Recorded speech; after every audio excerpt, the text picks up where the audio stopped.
was interesting when I was speaking with God Daddy, God Daddy Bo, recently.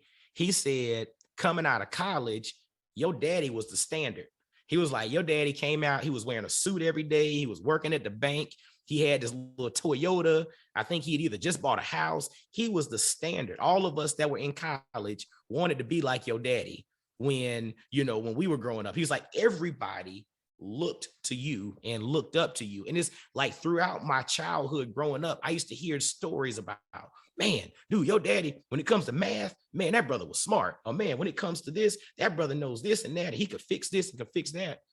And it was a challenge for me because there was this looming disease there of addiction.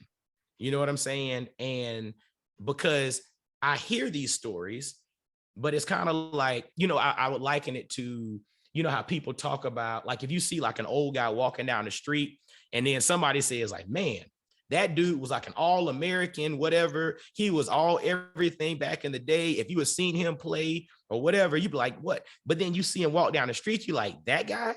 Oh yeah, that guy was a 3-time All-American, or that guy was all everything. And it was a challenge for me because what I hear about versus what I'm seeing and experiencing, it didn't always line up.